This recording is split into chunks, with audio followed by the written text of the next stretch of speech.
Hai, Assalamualaikum warahmatullahi wabarakatuh. Hari ini kita akan belajar tajuk masa dan waktu kaitan dengan bahagi masa melibatkan bulan, tahun, dekad dan abad. Di akhir pembelajaran, murid dapat menyelesaikan ayat matematik bahagi melibatkan masa, iaitu bulan dan tahun, tahun dan dekad, dan tahun dan abad. Soalan pertama, 9 tahun 4 bulan bahagi dengan 7, jawapan nak dalam tahun dan bulan. Jadi kita akan bahagi dalam bentuk lazim, masukkan nombornya. Okey, kita akan bagi guna sifir 7. Okey, dalam sifir 7 tak ada 9, yang hampir dah 7 darab dengan 1, dapat 7. Kemudian kita akan ambil 9 tolak dengan 7, dapat baki 2. Okey, 2 ni merupakan 2 tahun. Jadi kita kena buat penukaran. Kita kena ingat balik 1 tahun sama dengan 12 bulan. Jadi kalau 2 tahun, 2 darab dengan 12 dapat 24 bulan. Dan kita bawakan hasil tu ke bahagian bulan. Jadi kita akan tambah 4 dengan 24. Dapatlah jawapan dia 28 bulan. Okey, 28 ni lah kita akan bahagi dengan 7. Kita tengok dalam sifir 7, 7 darab dengan 4. Dapat 28. Jadi tak ada baki.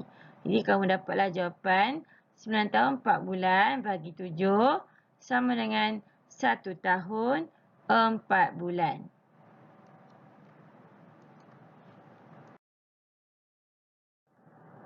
Okay, soalan seterusnya, 54 dekad 12 tahun bahagi dengan 12. Jawapan nak dalam dekad dan tahun. Okay, sama juga kita buat bentuk lazim bahagi, masukkan nombor. Kali ni kita nak guna sifir 12. Okay, dalam sifir 12, tak ada jawapan 54. Yang hampir ialah 12 darab dengan 4. Dapat 48. Jadi kita akan tolak 54 dengan 48. 4 tolak 8 tak boleh. Kita minta bantuan kat 5. Potong tinggal 4. Sini buat main 10. 10 tolak 8 dapat 2. 2 kita tambahkan balik dengan 4 kat sini. Dapatlah jawapan dia 6. Jadi 4 tolak 4 tadi dapat sifar. Okay, sekarang ni kamu dapat baki dia adalah 6 dekad. Kita akan buat penukaran dekad kepada tahun. Kita kena ingat 1 dekad sama dengan 10 tahun. Jadi bila ada 6 dekad, kita darabkan dengan 10 dapat 60 tahun. Dan kita bawa hasil tahun ni ke bahagian tahun, kita kena tambahkan dengan 12. Jadi 12 tambah dengan 60, tak akan dapat 72. Okay, 72 ni kita nak bagi dengan 12. Jadi 12 darab dengan 6 dapat 72. Kemudian kita akan tolak, tak ada baki. Jadi jawapan kamu 54 dekad 12 tahun bahagi dengan 12 sama dengan 4 dekad 6 tahun. 10 dekad 8 tahun bahagi dengan 12.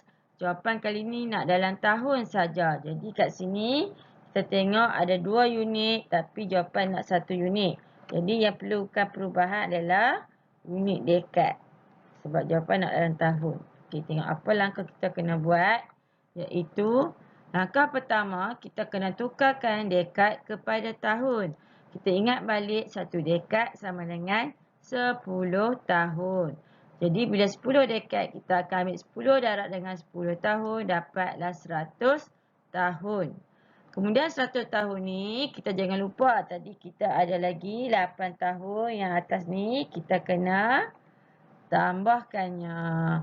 Dapatlah 100 tahun tambah 8 tahun dapat 108 tahun. Okey, kemudian 108 tahun ni barulah kita akan buat langkah kedua iaitu bahagikan dengan 12. Okey, kita akan guna sifir 12. Okey, dalam sifir 12, 12 darab dengan 9 dapat 108 tahun. Kalau tak ingat sifir 12, kamu kenalah buat senarai sifir 12.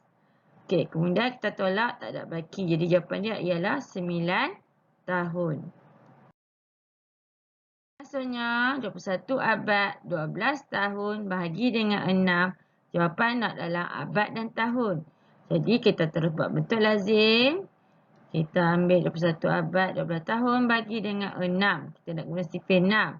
Jadi 6 darab dengan 3 dapat 18. Dapat tak ada jawapan 21. Kena ambil yang hampir iaitu 18. Jadi 21 tolak 18. Kita akan minta bantuan kat 2. Tinggal 1 bawa mesin 10. 10 tolak dengan 8 dapat 2. Kemudian jangan lupa tambah dengan 1 balik. Dapat jawapan dia 3. Kemudian 1 tolak 1 dapat 0. Sekarang kamu dapat baki dia 3 abad. Kena ingat, 1 abad sama dengan 100 tahun. Jadi apabila 3 abad sama dengan 3 darab dengan 100 sama dengan 300 tahun. Jadi kita bawa hasil ni kepada nilai tahun.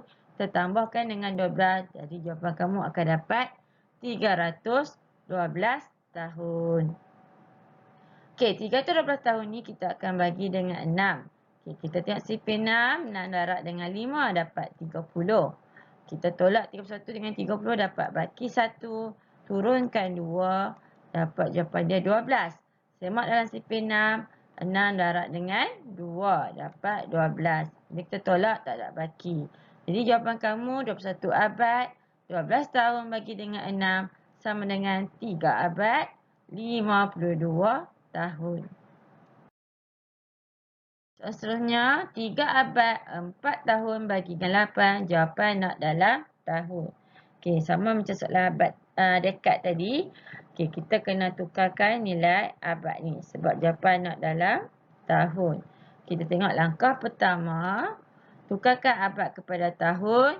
Ingat hubungan 1 abad sama dengan 100 tahun. Jadi kalau 3 abad, 3 darab dengan 100 dapat 300 tahun. Kemudian jangan lupa ada lagi 4 tahun kat sini. Kita kena tambahkan dengan 4 tahun. Dapatlah 300 tambah 4 dapat 304 tahun. Kemudian langkah yang kedua kita akan bahagikan dengan 8. Okey, jadi sifir 8, 3 darab dengan 8 darab dengan 3 dapat 24. Okey, kemudian 30 tolak dengan 24 dapat baki 6. Kemudian kita turunkan 4 jadi 64. 8 darab dengan 8 dapat 64. Kemudian kita tolak baki dia adalah 0. Jadi jawapan kamu ialah 38 tahun. Okay, kat sini ada 7 contoh soalan untuk kamu fahami. Jika tak faham, ulang semula hingga kamu faham dan selamat mencuba. Okey, bye.